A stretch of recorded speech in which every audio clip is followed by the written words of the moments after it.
Donc, là, c'est juste les questions d'ouverture pour l'instant. Alors, t'as combien de questions? Vas-y. Là, il y a 6 questions en tout pour vous 6. deux, et après on passe au quiz.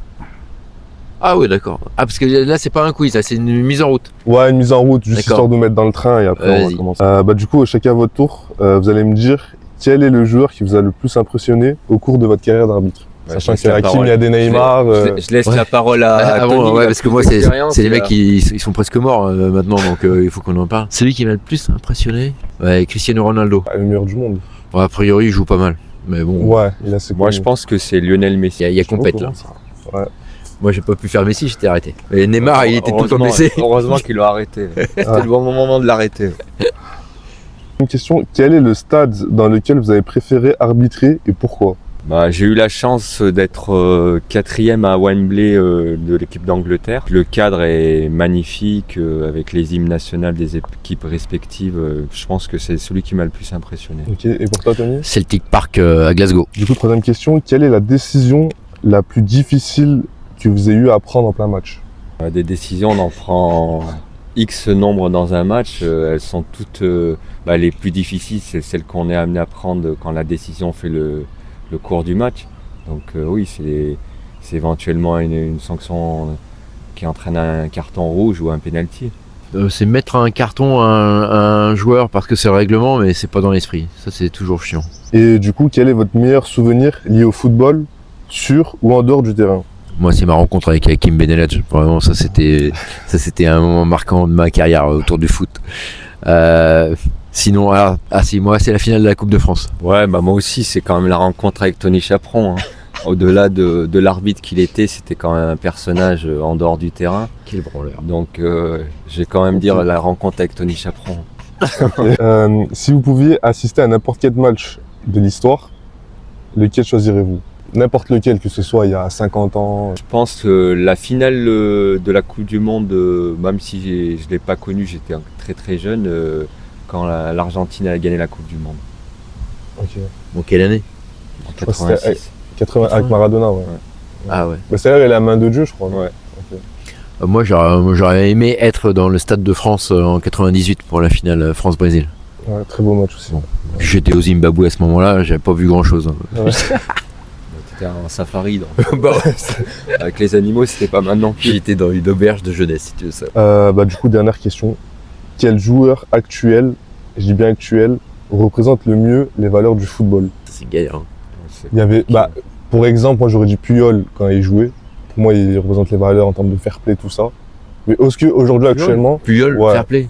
Fair play, Puyol, non? Laisse tomber, balance son micro, il comprend. Après, c'est compliqué. Je pense que les joueurs qui œuvrent, mais avec le cœur, dans des œuvres caricatives, au travers de leurs fondations, que ce soit pour des enfants orphelins ou des enfants à développer dans des pays africains, je pense que des personnages comme ça, mais il y en a beaucoup aujourd'hui, est-ce que c'est sincère ou pas, c'est compliqué à sortir un joueur de l'eau parce qu'on les côtoie. Nous on les côtoie sur le terrain, mais on les côtoie pas dans la vie de tous les jours, donc les valeurs c'est compliqué à définir exactement qu'est-ce qu'on entend par valeur derrière ce. Moi je vais reformuler ma question, parce que j'avoue elle est un peu compliquée. Quel joueur de football actuel vous pourrez payer pour voir ce joueur, même si le prix il a un prix faramineux? Je peux jamais pour aller voir un match de foot. Moi je pense que un joueur qui m'a marqué, je pense que c'est George Weah, parce que c'est passé, tu vas me dire c'est passé, mais quand je lis son œuvre et sa carrière de footballeur qui a été extraordinaire. Ballon d'or, ouais. Au-delà de sa carrière de footballeur, c'est sa carrière qu'il a eue par derrière. Devenir président de la République de son pays, ouais, c'est quand même exceptionnel. Et je pense que ça a quand même aucune valeur pour un joueur. Bon, la question c'était un joueur actuel, donc je vais répondre. Parce que lui il peut pas le dire, parce qu'il est encore en activité. Okay, moi j'aurais dit Marquinhos, parce que j'aime bien l'état d'esprit. Ouais. Okay. Bon, on va passer au fameux quiz. Dis que je suis quand même sous la menace d'une arme. Personne ne le voit, mais il y a une arme derrière mon dos là. Ouais, il va t'entendre. Il veut absolument gagner, donc. Attends, tu comptes les points parce que vas-y, mets des bâtons à chaque fois qu'on a une bonne réponse. T'as même pas de stylo. Le mec, j'ai rien. Parce que de base, je devais faire à l'intérieur, j'avais tout prévu à l'intérieur. Alors, les excuses, toi. Je vous jure, je suis désolé. Mais voilà, j'ai pas de buzzer, du coup. T'inquiète, ça va être facile. Vas-y. En plus, c'est des questions simples. Donc voilà. Avant de commencer, petite annonce, les calculs Inou, ça fait 2. Pendant le quiz, on a réussi à l'emploi de mal compter les points. Heureusement, on s'est aperçu au montage, les vrais résultats sont donc affichés à gauche de votre écran. Voilà, vous savez, toute bonne vidéo. Quel joueur a remporté le plus de ballons d'or de l'histoire? Messi. Ok. Bah, je vais le vérifier au montage quand je vais dire 1-0 et comme ça je saurai les points. Là, ça fait 1-0, je te Non, mais en fait, il m'a perturbé. C'est un escroc, tu vois, on commence bien. Mais là, c'est plus rapide. Mais non, mais il fait. Oh, Regarde T'as vu, là-bas, toi regarde. De quoi? Ah ouais, putain. Et heureusement, on peut pas le montrer, Tu ça. poses la question, Ça, on peut pas le montrer. c'est un escroc. Je t'ai dit, oh, avec lui. Bon, 1-0 Tony Chaperon, pour l'instant. Dans quel club français Kylian Mbappé a-t-il fait ses Monaco. débuts professionnels? Pardon? Ses débuts professionnels. Monaco. Monaco, ok. Voilà, c'est... moi, je l'ai dit avant, il dit Paris 0,5. Saint-Germain. Ouais, c'est vrai que Paris Saint-Germain. Ah, moi, j'ai deux Bon, on va dire 0,5 chacun. Faut l'autre. Oh, les escrocs, non, mais c'est quoi cette bande de tricheurs? Mais tu vois, Ah, c'est dit. Allez, vas-y, 0,5 chacun. Bah, ça fait un 1,5 à 0,5. Ouais, ouais, alors, vas-y. 2-1, ça fait, parce qu'on va pas faire des demi. Ouais, allez. Allez, 2-1, 2-1. vas-y. Quelle nation a remporté la Coupe du Monde 2010? L'Allemagne. Ok. C'est bon? Je sais pas. Je vais voir ça. Ah, lui, il pose des questions. Non, c'est pas l'Allemagne. C'est pas l'Allemagne. Bah, c'est pas l'Allemagne. Alors, 2010, c'était où en Afrique du Sud? C'est facile là quand même. Brésil. Non. Hakim. La Coupe du Monde 2010. Et ça, je vais le couper au montage. Hein, je vais pas montrer ça. Argentine. Non. Le pays commence Espagne. par... Ouais, Espagne, Espagne. 3-1. Espagne, Pays-Bas. 3-1 pour Tony. Quatrième question. Quel gardien italien... Buffon.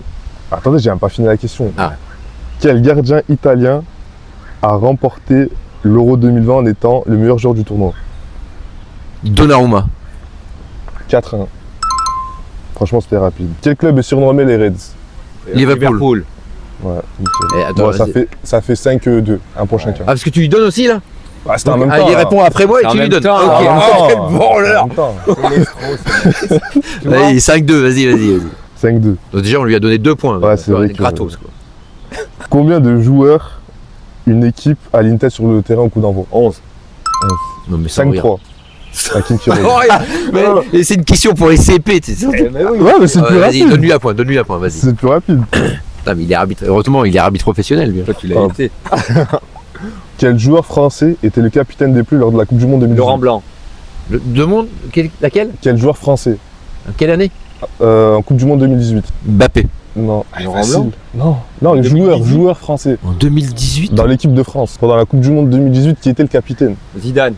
Zidane en 2018. Ah. Ouais, t'abuses. Varane. Non. Quand je vous dis la N'Golo réponse, c'est Kanté. simple. Non. Lloris.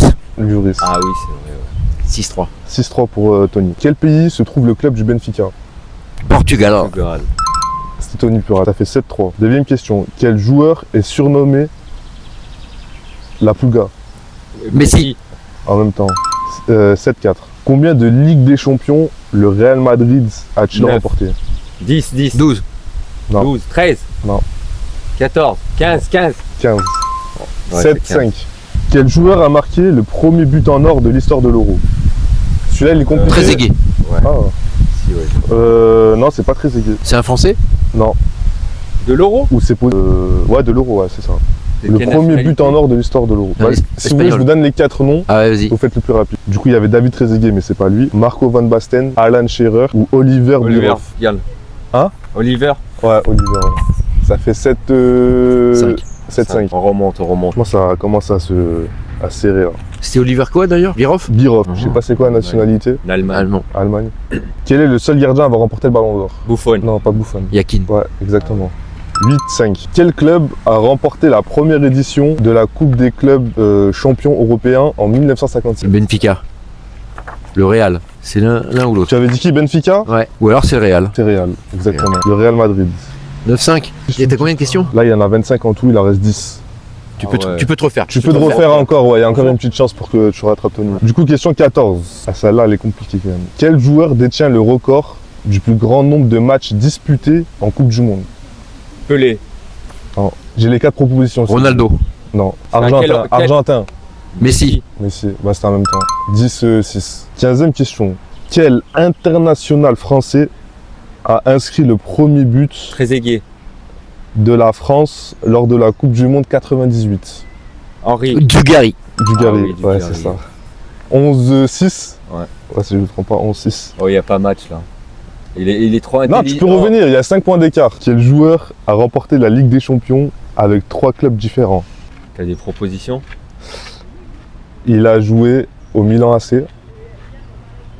Eto'o. Zlatan. Non. C'est pas Samuel Eto'o? Si je me trompe pas, c'est un Néerlandais. Van Basten? Non. Ruud Gullit? Non. Il avait Rijkaard. le... Non. Il avait le numéro 80, il me semble. Schneider? Non. Seedorf. Seedorf. Ouais, c'est ça. Numéro 80, c'est ça? Clarence Seedorf, ouais, exact. 11-7. On revient à 4 points pour Hakim. Quelle sélection a remporté l'Euro 2004 à la surprise générale? La Grèce. À la Grèce. Tu l'accordes? 12-6, t'as craqué? J'ai un quart d'heure d'avance, il me dit ah oui à la Grèce, ah bah ouais, après je lui dis 12-6. 12-6. Je crois qu'il y avait 12-7. Même tu vois, Déjà, je crois qu'il y il y avait avait 12-7. 12-7 et pas. L'autre il craque, il dit Non, je te... Tu vois, je t'ai dit, c'est un escroc. il me semblait qu'il y avait 12-7. Vas-y, 12-7 si tu veux, vas-y, on lui donne, vas-y. Ah, on lui tu donne. enregistreras. Comme ça, il y a un peu d'enjeu quand même. Ouais, vas-y. Créer de 12-7. l'enjeu. Non, t'as raison parce qu'il y avait Seedorf, j'ai oublié de compter, t'as raison, 12-7. Ouais, 12-7 aussi, ouais, Seedorf. C'était compliqué, Seedorf. Qui était le sélectionneur de la Grèce lors de ce sacre? Là, je vous donne une proposition, je pense pas que vous allez trouver. Papadakis. Non. C'est qui ça? C'est un grec. Je sais Ah. pas qui c'est. Bon, je vous donne une proposition. Otto Rehhagel, Jupp Heynckes, Hansi Flick ou Bertie Vogt? Renagel. Rehhagel, et toi t'avais dit? Percival. Ah, c'était Rehhagel. 13. 13-7. 19e question. Quel joueur a marqué lors de 4 finales différentes de Coupe d'Europe et de Ligue des Champions? 4 finales. Ouais. Ah, alors lui, il est très vieux. Hein. Ouais, tu nous donnes des propositions. 4 finales Attends. Ouais. de Coupe d'Europe. Eusebio. Non, mais je crois que c'est encore plus ancien que cette époque-là. Ah ouais, mais si j'étais pas. Il a joué légende du Real Madrid dans les anciens temps. Hugo Sanz. Non. L'histoire du Real des tout débuts, genre. Au tout début. Ouais, vraiment tout le monde le connaît au Real. Tous les supporters en tout cas. Butragueño. Non. Non, Attends, c'est non, trop le récent dégueulasse. ça. C'est vraiment ancien. Le foot c'était dégueulasse à cette époque. Vas-y, balance. Alfredo, Alfredo Di Di Stefano. ouais, c'était Attends, tu veux pas. Oh. 13-8, il me semble. Quel club a remporté la dernière coupe des clubs champions avant la création de la Ligue des Champions? Milan AC. Marseille. Non. C'est en Espagne. C'est un espagnol?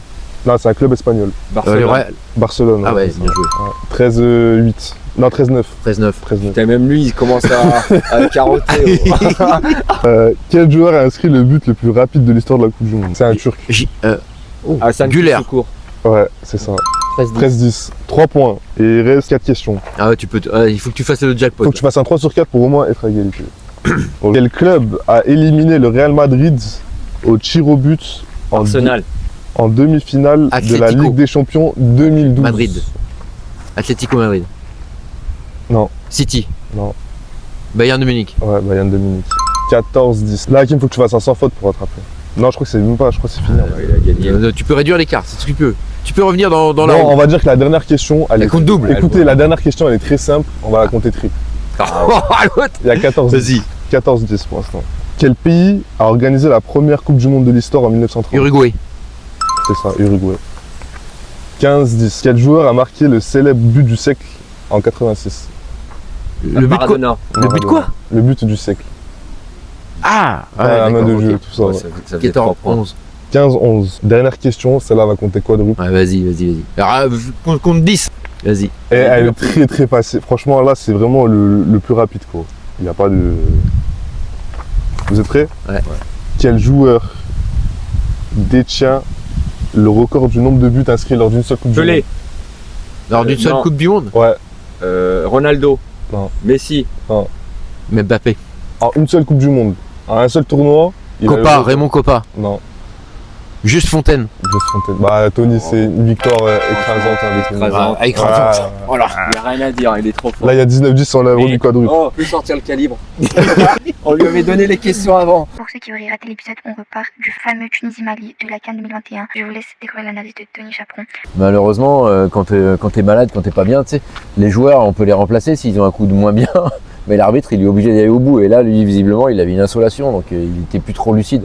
Là, on est à la fin du match, il fait super chaud et il perd un peu les pédales, quoi. Donc c'est difficile, hein, parce que on se met à sa place. Le pauvre gars, il est pas en forme. On voit bien qu'il a du mal à respirer. Et donc, quand t'es pas lucide, tu fais des conneries. Okay. Voilà. On enchaîne maintenant avec la finale Maroc-Sénégal. Heureusement pour nous, Tony Chaperon est là pour analyser tout ça et normalement lui connaît mieux les lois de jeu qui nous connaissons notre propre mode de passe Wi-Fi. Je vous laisse avec son analyse. Il faut d'abord se mettre d'accord. Ils n'ont pas refusé un but au Sénégal. L'arbitre avait sifflé bien avant que le but soit marqué. Donc il faut s'enlever de la tête que le but a été refusé. C'est-à-dire que l'arbitre a sifflé peut-être un peu tôt. Bon, voilà. Il a estimé qu'il y avait une faute. Voilà, elle est discutable, peu importe. Mais il a sifflé avant que le but ne soit marqué. Alors quand tu es arbitre, si tu as de la chance, le ballon il passe à côté du but et puis plus personne n'en parle.